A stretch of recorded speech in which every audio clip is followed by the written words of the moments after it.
robo a banco, allanamiento de morada, y cuando no se ejecuta, pues es una tentativa robo a banco, tentativa de allanamiento de morada, es decir, no se consumó. Entonces, las sobrevivientes somos muy incómodas, vivimos en una especie como de limbo, porque efectivamente no estamos muertas, algo se murió, sí, en la agresión algo se muere, algo simbólico y a veces algo físico, ¿no? Tenemos baja movilidad, hay secuelas mentales muy severas como la depresión, la angustia, el estrés postraumático, la ansiedad, el delirio de persecución. Entonces como que nos rompemos. O sea, hay secuelas muy fuertes como la no hay trabajo que nos aguante nuestros procesos judicializados. Es decir, pues tenemos que pedir muchos permisos, faltar mucho al trabajo y muchas veces eso repercute en nuestras cuestiones económicas. Muchas de las sobrevivientes viven una economía precaria, precarizada. Y como te comentaba, también cuestiones de movilidad, de desplazarse de donde vivías. Y la otra cuestión es que muchas veces nuestra propia familia, que aunque esto viene del amor, afecta mucho porque minimizan también el hecho, nos dicen, estás viva, ¿qué más quieres? Avanza, pasa página. ¿Y qué más quisiéramos? Pero hay mecanismos inconscientes y psicológicos que no nos permiten como decir, pues sí, ¿verdad? Ya pasó, pues a lo que sigue, porque algo está fracturado emocional, energética, psicológicamente. Entonces, pues van sumándose las cuestiones. Y entonces lo que hemos encontrado es que cuando una mujer nos escucha, que siempre agradecemos estos espacios porque siempre hay alguien que escucha, está este ejercicio de identificarse. No es un ejercicio buena onda, tú lo debes de conocer, cuando reconoces en otro la historia de tu vida, los dolores, que tal vez no los vivió igual, pero hay mucha semejanza y dices, caray. Entonces, en este ejercicio como de que te haga sentido denominarte sobreviviente, pues viene esta cuestión como de entender que lo que te sucedió no es tu culpa, no tienes por qué sentirte avergonzada, la vergüenza debe de cambiar de lado y que lo que te pasó a ti le ha pasado a muchas otras mujeres, ¿no? Y con esto quiero decir que qué mejor que acercarnos entre nosotras a, como tú dices, compartir. Ha sido difícil porque, bueno, muchas, como te comparto, estamos distanciadas físicamente. Ahí, mi compañera en Guadalajara hoy tuvo audiencia y la juez dictaminó que el proceso lo puede vivir el agresor fuera de la cárcel. O sea, no hubo prisión preventiva oficiosa y eso es siempre una tristeza porque muchas veces esto es el feminicidio anunciado, es la crónica de un feminicidio anunciado o es la antesala de la fuga del agresor, ¿no? Y entonces ya no se blinda bien y no se le ofrecen nunca medidas cautelares a las sobrevivientes. Siempre es complejo cada caso, ¿no? Entonces, em, pues no te puedo decir que ha sido un ejercicio sencillo esto de entre nosotras aprender a confiar, a accionar, porque una cosa son como las acciones que hacemos para adentro y otra que es la incidencia política que hacemos, el ir a hablar a espacios universitarios, institucionales, públicos, porque sí creemos mucho en que tenemos que sensibilizar, como bien lo comentabas hace rato. O sea, tenemos que hablar de este tema, aunque sea incómodo y aunque ya jamás nos vuelvan a invitar, porque eso ha sucedido muchas veces. Vamos, hablamos, movemos el tapete, y luego dicen, no, y sí, son un poco punks las sobrevivientes, porque como estamos vivas, eh, somos muy incómodas, somos el espejo de lo que no funciona. O sea, no somos mujeres. eh, el feminicidio consumado tiene esta cuestión como hasta de romantizarse un poco, ¿no? Ya no están y pues no tienen voz, y nosotras sí, ¿no? Entonces es una cuestión como de que no sabemos dónde acomodar, como sociedad mexicana no sabemos dónde acomodar este, este impas que son las sobrevivientes. y apenas empezamos las sobrevivientes a organizarnos. Hemos aprendido mucho de las madres buscadoras y de las madres que exigen justicia por el feminicidio consumado de sus hijas. Ellas son nuestras maestras, en ellas vemos la fortaleza y la capacidad de organizar la rabia y pues las hemos tomado estas herramientas para decir nosotras también existimos, las sobrevivientes también contamos, en el sentido de contar los números, y también tenemos esta cuestión de contar lo que vivimos, ¿no? De poder abrir la boca y compartir nuestras historias, aunque sean duras e incomoden, pero es la única forma que hemos encontrado como para hablar de verdad, justicia y memoria. Sí, pues justo has dicho cosas bastante fuertes que no se hablan, como esto último que dices acerca de que pues se vuelven espacios incómodos o hacen espacios incómodos porque evidentemente a la institución, al Estado, a la gente no le gusta escuchar lo que no está funcionando o señalar lo que no está funcionando, ¿no? Y por otro lado también mencionar acerca de bajar el tipo penal cuando vas a hacer una denuncia. eh, lo que dijiste del robo a las vacas, como al ganado, fue como, no, no, no, o sea, no puedo siquiera pensar o reimaginar, eh, eh, o sea, lo que sientes cuando vas y vas a denunciar que te quisieron matar y te dijeron, no, no, no, seguramente te querían robar vacas, ¿no? O sea, no me, no me parece como, no, no, no sé, ni siquiera tengo palabras como para acuerparlo y compartirlo, ¿no? Porque sí me parece demasiado indignante. Por otro lado, me gustaría, ya bajando, conociendo realmente entonces cuál es el papel de las mujeres sobrevivientes, qué están haciendo, cómo se están visibilizando. Ahora podemos entrar un poco de lleno a qué actividades son las que hace la colectiva. Eh, eh, ¿Cómo es que justamente buscan estos espacios? ¿Cómo es que alzan la voz?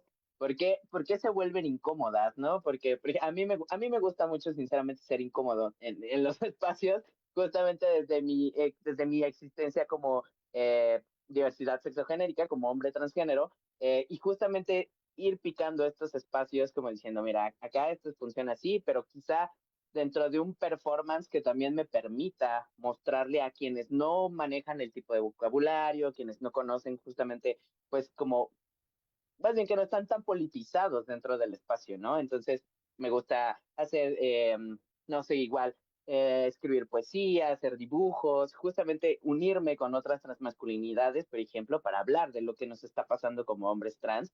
Entonces, aquí justamente me gustaría escuchar qué es las actividades que hace la colectiva y las actividades que también haces tú para que podamos como ir mostrándole al público y a la gente que nos está viendo justamente por qué es importante que existan este tipo de colectivas, además del acompañamiento y de buscar la justicia social, pues justo, ¿no? Porque es importante que nos reunamos, que hablemos y que visibilicemos esto. Y pues mira, este es un lado muy luminoso en lo que hace la colectiva. Podríamos, y a veces nos sucede que estamos muy desinfladas y muy desanimadas, sobre todo cuando son cuestiones de audiencia, de sentencias, pero le hemos encontrado el tranquillo a esta cuestión de nosotras somos creativas y somos abundancia. Entonces, independientemente de estos acompañamientos que te digo que hacemos, la colectiva pues tiene un documental que lo hizo Gloria Piña y ganó un premio de derechos humanos que se llama Brecht Valdés, que dura 29 minutos, o sea, no es muy largo, es didáctico, no es lacrimógeno, o sea, no es un documental que acabes llorando, pero sí da la pauta de por qué es tan complejo llevar procesos de sobrevivencia en el país y lo usamos como una herramienta. Lo proyectamos cada vez que nos dejan, ¿no? Aquí, allá, acullá, y desatamos la conversa. La conversación es importante para aterrizar, ¿no? Para compartir. También participamos mucho en cuestiones de artivismo, es decir, hacer arte, ya sea fotobordado, como tú dices, escribir poesía, eh, bailar, hacer arte terapia para manifestarnos y para crear, ¿no? Entonces hacemos muchas cuestiones que tienen que ver con arteterapia, y expresión, ¿no? Como hemos descubierto que pues no todas tenemos la opción de llevar un proceso de acompañamiento terapéutico, ¿no? Es complejo esta cuestión. Entonces, dibujar, hacer arte a grandes rasgos, cualquier manifestación, ayuda a expresar eso que no se puede expresar con palabras. Porque incluso yendo a terapia, a veces no se puede verbalizar tanto dolor o tanta confusión. Entonces, bueno, le apostamos mucho a eso y también como te compartía, muchas de las sobrevivientes hemos encontrado en el deporte, en el mover nuestros cuerpos, una cuestión como de disciplina amorosa, como de recuperar esta cuestión, ¿no? El año pasado tuvimos la fortuna de vincularnos con el Instituto Municipal de las Mujeres. Era la primera vez que hacíamos algo como en alianza con el Instituto Municipal de las Mujeres de Jalapa, porque al principio estamos un poco punks, ¿no? O sea, nosotras somos un poco como, no nos vamos a tomar fotos hasta que haya acciones sustantivas, pero iban a hacer un maratón eh, para recaudar fondos para una causa y nos preguntaron si queríamos ser la causa. Y al principio dijimos, pero va, ¿no? Sí. Y una de nuestras compañeras que es sobreviviente es maratonista junto con su mamá, que es una adulta mayor.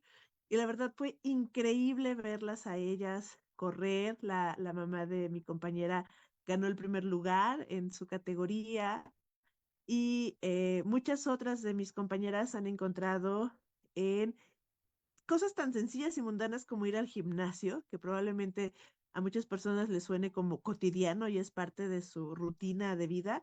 Bueno, para nosotras es como un reconectarte con la vida. El puedo ir al gimnasio y puedo empezar a mover mis brazos o este brazo que me dolía, ¿no? Porque muchas de mis compañeras tienen afectaciones en su cuerpo, ¿no? En su primer territorio. Entonces, es increíble. La verdad es que tengo que decir que lo que le funciona a una no le funciona a todas. Esto es un ir descubriendo qué te hace sentido a ti. Y muchas veces las cuestiones de salud pues llegan y nos dicen, ¿sabes qué? No se va a poder. Tenemos otra compañera que también hacía, creo que como un senderismo, que es al aire libre, y tuvo que dejar de hacerlo porque le dio lupus, que es una enfermedad autoinmune. Entonces, el lupus, como muchas enfermedades, no se sabe muy bien qué es lo que lo causa, pero yo estoy muy segura, como suele suceder, que también lo emotivo enferma, ¿no? Lo que no se trabaja emocionalmente. Entonces, esta enfermedad autoinmune, pues yo sí me atrevo a decir que es una como consecuencia de la agresión, ¿no? Entonces, la colectiva también sueña con escribir su propio libro. Estamos trabajando desde hace un año y medio nuestros textos. Queremos publicar muy dignamente un libro, porque creemos que esa es parte de la construcción de justicia simbólica, no legal, esa no nos la van a dar, pero contar nuestras historias en nuestros propios términos con poemas, con cuentos, con ensayo, con cronología, bueno, con una diversidad de géneros literarios, podemos también echar luz a la dimensión integral de la sobrevivencia. Y otra cosa preciosa que hemos hecho durante este año es una red con otras mujeres, con otras iniciativas y otras colectivas de madres que han vivido violencia vicaria, adultas mayores, jóvenes lesbianas, teatreras, contadoras y abogadas feministas, porque nos necesitamos todas. Y todos y todes en realidad, ¿no? O sea, esto no nada más es que las mujeres vamos a salvar al mundo. Todos y todas y todos los que habitamos este planeta tenemos que darnos cuenta que esto se trata de sostenernos, ¿no? Y de decir, va, no es mi causa, no es mi dolor, pero comprendo que sí estuvo, que sí jodió la vida, perdón por la palabra, pero y así, ¿no? Entonces, esta red, le hemos llamado la red Jacarandas, nos ha permitido reflorecer y reverdecer en términos muy bonitos porque hemos hecho acciones tan bonitas como un cacerolazo en pro de las adultas mayores en el estado de Veracruz, que impulsaron su ley, se votó la ley y estuvo 3 años congelada porque nunca le hicieron el consejo consultivo, ¿no? Entonces es horrible que luchas años porque una ley sea y a la mera hora te dicen sí, pero te dan a tole con el dedo, ¿no? Entonces hay que ayudar a empujar estas cuestiones. En Veracruz no hay una ley contra la violencia vicaria todavía, entonces también estamos apoyando a las madres de violencia vicaria y ellas a su vez nos están apoyando a nosotras para empujar a nivel nacional la ley Oropéndola, que es una ley sobre la sobrevivencia, es una reforma a los códigos penales y de procedimientos penales para que el dicho de la sobreviviente sea creído, porque nosotras, nuestro testimonio no es clave en el juicio, como nos tratan como feminicidio consumado, lo que habla por nosotras son los periciales y las pruebas científicas y la mecánica de lesiones. Entonces es absurdo que tú estás viva y no puedas decir, él es mi agresor y me hizo esto y esto y esto, sino que tenga que hablar las pruebas científicas.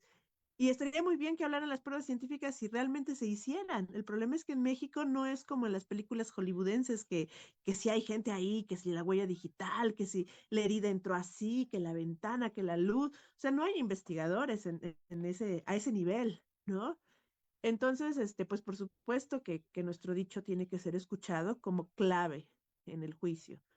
Y por otro lado, también hablamos de la reparación integral del daño, que es una cuestión que por ley está, pero como que siempre se hacen pato las autoridades, ¿no? Porque no es cuestión de que nos den dinero por haber sobrevivido. Se trata de que se vea bien el contexto con un peritaje antropológico de cuáles son las afectaciones reales y también cuánto se ha gastado en abogados, terapeutas, operaciones, medicamentos y la vida en sí, ¿no? Porque algo se rompió, lo repito. Entonces hay que ver cómo se repara, ¿no? Y bueno, pues estas son algunas de las cosas que hacemos. Damos entrevistas en radio. Nos gustan mucho los medios de comunicación porque nosotros tenemos voz, no necesitamos que nos den voz, sino necesitamos ser escuchadas, ¿no? Que se nos escuche y que nuestro dicho pues haga lo que tenga que hacer, ¿no? O sea, incomodar, o sea, dar sentido o hacer reflejo, ¿no? Y bueno, pues puedo decir que es un camino muy agridulce. A veces tenemos alegrías preciosas entre nosotras y a veces pues estamos en la lona y es difícil levantarse de la cama y de salir a la calle y de decir, va de nuevo. Pero lo bonito es que no nos da el bajón a todas al mismo tiempo, ¿no? A veces unas están arriba y están muy bien y así apapachan y acuerpan a las que están desinfladas y así es una cuestión como de un ADN que va subiendo poco a poco. Nos estamos y nos vamos a seguir armando de mucha paciencia. Eso es una herramienta fundamental. ¿Qué más quisiéramos una varita mágica para que en México no hubiera feminicidios, transfeminicidios, no hubiera acoso laboral, no hubiera, por ejemplo, que aquí es un espacio que se habla mucho de deporte, que no hubiera acoso en el deporte, ¿no? O sea, son estas cosas que de verdad son historias de infamia, ¿no? De poder y de control de quienes pues tienen mucho miedo, ¿no? Entonces, pues no la hay. Y como no hay varita mágica y sí queremos hacer futuro y sí queremos cambiar el mundo, pues la paciencia tiene que ser una herramienta que no se nos agote, ¿no? Y saber administrarla para caminar pasos chiquitos, pero contundentes. Muchas gracias, qué bonito escuchar realmente todo lo que trabaja la colectiva.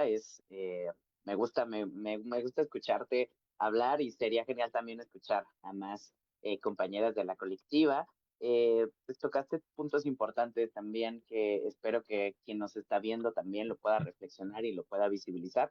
Justo en el marco de esta conmemoración del mes de noviembre, que es el 25N, que justamente es una fecha que yo encuentro personalmente un poco más de resignificación institucional, como de pintamos los edificios de naranja, nos ponemos un pañuelo naranja, etc, etc. Eh, y realmente es que se ve muy poco, ¿no? O sea, sí es el día contra la eliminación de la violencia, perdón, de la eliminación de la violencia, y realmente es que no veo mucha acción, ¿no? Hay muy poca visibilidad del día, y no porque justamente las mujeres no se estén moviendo, no estén haciendo algo, sino que justamente es como un poco más, pues acallado y un poco más orillado a lo institucional, ¿no? Es como una fecha que la ONU propuso justamente a partir de un crimen de Estado con la muerte de las hermanas Mirabal en República Dominicana. Entonces, sí lo veo como un poco más orillado a la institucionalidad. Entonces, ahora, retomando este punto, me gustaría conocer también, porque estás en Veracruz, estás en Jalapa, están alejadas de Ciudad de México, que es en donde se encuentran la mayoría de las movilizaciones más grandes, tanto en el 8M como 25N ahora, que seguramente la próxima semana tendremos movilizaciones en la glorieta de las mujeres que luchan. Justamente cómo son las movilizaciones de mujeres y de ustedes en Jalapa, por ejemplo, o en Veracruz, porque sí encuentro una distinción muy enorme entre Ciudad de México, muy centralizado, y entre yo, por ejemplo, que vivo en la periferia de Estado de México, a las movilizaciones que hay en Estado de México, por ejemplo, ¿no? Y que también el acceso justamente a la justicia institucional, pues sí dista mucho entre, ya lo comentabas con lo de la violencia vicaria, ¿no? No hay una ley de violencia vicaria en Veracruz, y que aquí en Ciudad de México apenas está como moviéndose, ¿no? También estamos acá trabajando, por ejemplo, con la tipificación de la ley de transfeminicidio, y por allá, pues no hay, ¿no? Y Veracruz es uno de los estados donde también más muertes por transfeminicidios hay. Entonces es como así, mucha la diferencia entre espacios en donde estamos resistiendo, ¿no? Entonces, ¿cómo son las movilizaciones? ¿Qué nos puedes compartir respecto a esa parte? Pues mira, a grandes rasgos Veracruz es un estado complejo geográficamente porque es muy larguirucho. Entonces, la organización social ha sido muy difícil precisamente por la distancia, ¿no? Somos muchas colectivas de desaparecidos, de migrantes, de mujeres en situación de cárcel, o sea, sí hay mucha sociedad civil organizada viendo por diferentes temas, pero ha sido complejo el poder hacer frentes comunes porque la cuestión, la estrategia, yo he sentido un poco del Estado, ha sido como dividir y vencerás, ¿no? Divide y no te van a molestar tanto. Entonces, nosotros como colectivas sobrevivientes de feminicidio, pues sabemos que estamos haciendo camino donde no lo hay. No hay muchas colectivas que sean monotemáticas y que solo vean por esto, ¿no? Hay muchas colectivas de jóvenes increíbles que ven sobre el aborto y los derechos sexuales y reproductivos y pues esa es su lucha, ¿no? Han escogido sus batallas. Pero pues las sobrevivientes a veces decimos, ay, ¿cómo se siente? Yo a modo personal te puedo compartir que en Jalapa la marcha feminista el siglo pasado éramos bien poquitas, ¿no? O sea, no llegábamos ni a 50, ¿no? Y éramos las mismas. Yo era una adolescente y acompañaba a mi mamá a las marchas, ¿no? Y hubo un boom, hubo como una primavera de repente, que yo sé que mucho se debe al trabajo de las jóvenes que ven por los derechos sexuales y reproductivos aquí en Jalapa, donde se fueron sumando académicas, donde se fueron sumando las chavas de la periferia, de los barrios y demás, y también mujeres, las mamás y las abuelas que van siguiendo a sus hijas, ¿no? Entonces, los últimos años, las marchas en Jalapa, por lo menos, y en el estado de Veracruz, en varios puntos, ¿no? El Puerto, Orizaba, Córdoba, han empezado a ser no masivas como la Ciudad de México, no, claro que no, pero sí jacarandosas, o sea, sí somos muchas mujeres en las calles, ¿no? Y eso a mí me ha dado como un termómetro como de, claro que esto es una tendencia también, ¿no? O sea, el feminismo o la lucha por nuestros derechos, o le quieras llamar como le llames, ya llegó para quedarse. Habrá retrocesos y el sistema se va a defender y se va a sacudir, pero no es una cuestión de que se va a apagar, ¿no? Eh, Te puedo decir que también muchas de mis compañeras sobrevivientes han salido también en San Cristóbal de las Casas. Una compañera convocó a que no hubiera una marcha, pero sí hubiera en la marcha hubiera un contingente de sobrevivientes. ¿no? Y entonces en Puebla este año otras compañeras se han animado a hacer en la marcha también el contingente de sobrevivientes y probablemente seamos 3 o 4 al principio, ¿no? Pero el chiste es ir socializando y que la voz se vaya moviendo y entender que, claro, puedo caminar con las sobrevivientes. Yo me identifico como sobreviviente, mi tentativa fue hace mucho, no denuncié, etcétera, y poco a poco ir como encontrándonos, conociéndonos y reconociéndonos. Nada como la Ciudad de México. Yo hace poquito, bueno, desde la colectiva hicimos una marcha simbólica de la glorieta al Senado y una toma lúdica ahí en el Senado para empujar la ley Oropéndola. Yo nunca había ido a la glorieta de las mujeres que luchan, solo la había visto y admirado a través de noticias, videos y demás, y siempre estuve muy conmovida. Y cuando estuve allí y la vi que es pequeñita, pero potente como ella sola, yo me conmovía las lágrimas. Yo dije, claro que este espacio es nuestro y lo vamos a defender, porque sí somos muchas las mujeres que luchamos. Para mí fue muy, muy conmovedor. Y caminar reforma, o sea, parar reforma, es todo una experiencia de vida. Y además no éramos muchas, éramos como 100, ¿no? Pero lo que sí voy viendo es que eh, en Ciudad de México, pues no quiero decir que sea un santuario para la manifestación, ¿no? Creo que también como en todo territorio tiene sus bemoles, pero tienen como más experiencia.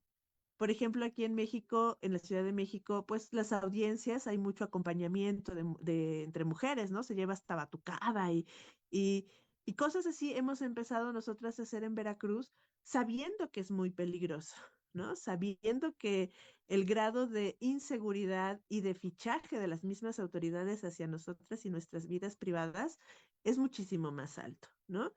Entonces tenemos que tener muchas estrategias de seguridad, ¿no? De monitoreo entre nosotras, pero ya lo empezamos a hacer, ¿no? Ya empezamos a ir a audiencias, no con batucada, pero sí con megáfono, y sí con las pancartas, y con las lonas, y con ¿cómo se llama? La carpa, ¿no? Para que no nos pegue el sol. Y ya empezamos a hacer esta cuestión que nosotros le llamamos de incidencia política feminista, pues incómoda, ¿no? Porque llegamos y obviamente hasta el poli del el de los juzgados pues se pone un poco como aquí no pueden, no, claro que podemos, tenemos derechos honestos y con permiso. Entonces, a mí me gusta esta cuestión también intergeneracional, ¿no? Porque eh, no sé si has escuchado, pero bueno, siempre esos no son los modos de manifestarse, ¿no? Cuando se hace expresión iconoclasta, cuando se raya, cuando se pinta, cuando se echan polvitos mágicos morados, es como esas no son las formas.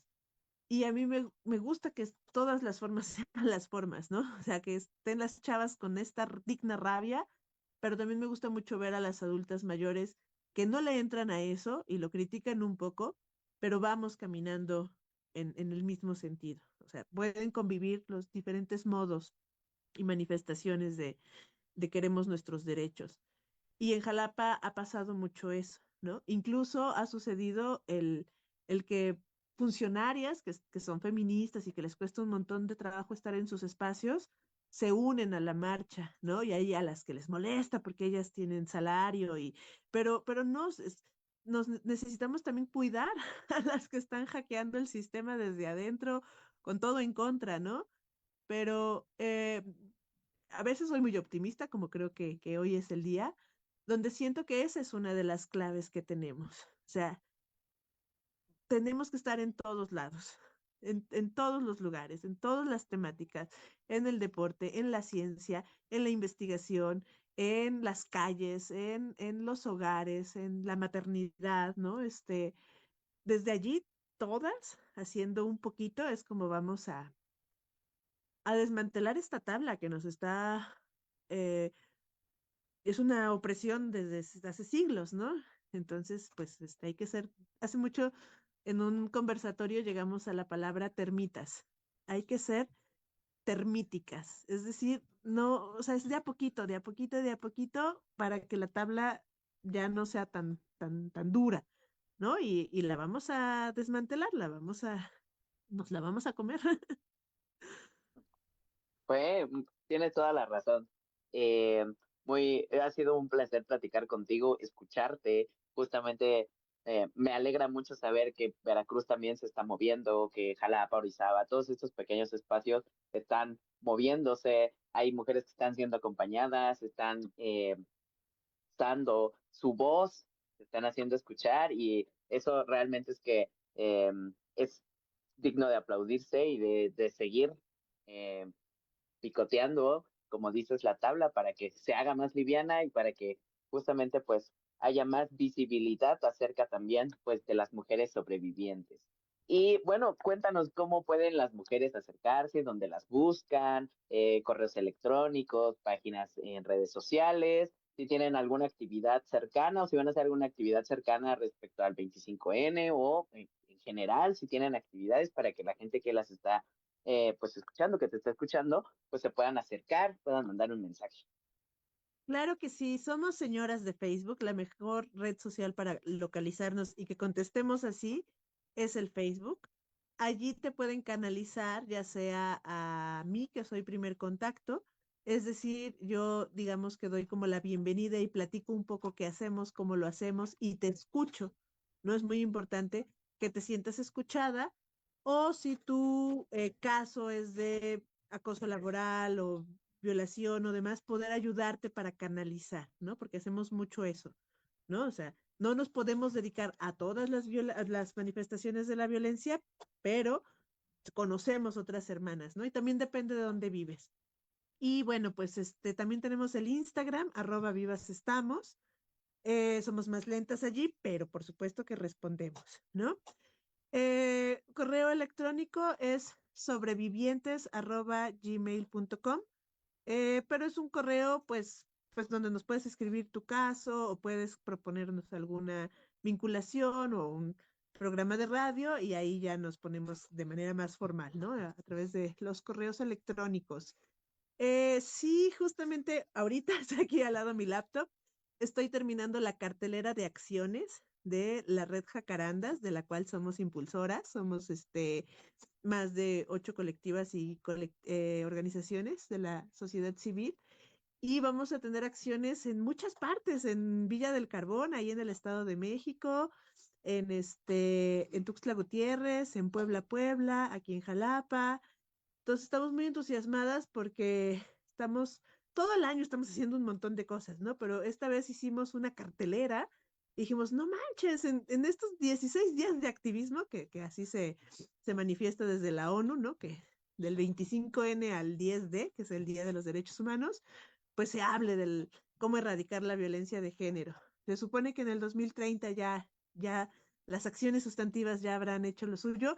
Yo lo dudo, la verdad es que esto va para más generaciones, pero yo estoy súper orgullosa de esta cartelera porque desde tendederos, desde conversatorios, desde proyección de documental, desde pláticas internas entre nosotras donde que nadie nos escucha más que nosotras porque tenemos que organizarnos, tantas cosas que eso supongo que es lo que me inspira y me da para adelante, ¿no?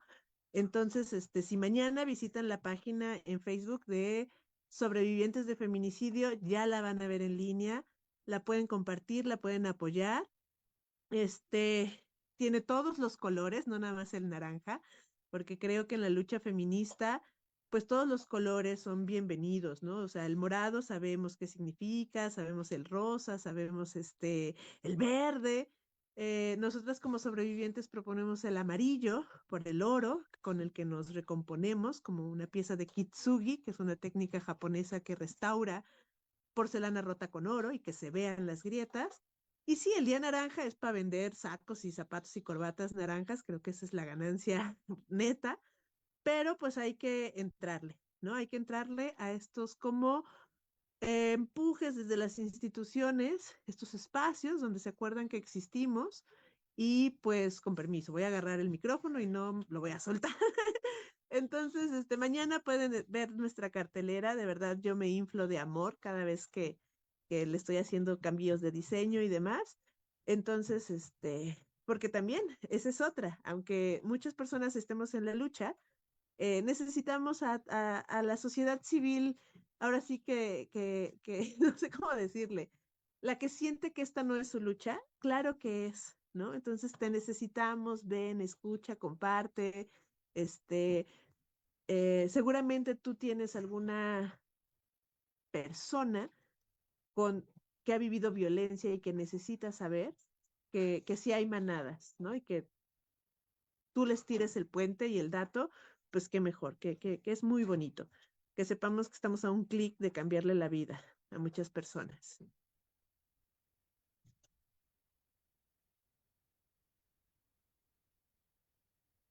Estaba revisando los comentarios en el en vivo y bueno, nos mandan saludos y bueno, ahí mismo en el video vamos a dejar las redes sociales de sobrevivientes para que las puedan ir a buscar y puedan compartir este en vivo y este programa. Pues bueno, se nos acabó el tiempo. Muchísimas gracias, Ana, por todo lo que nos compartiste hoy. Fue una experiencia muy grata, muy significante para mí, muy reflexiva sobre todo.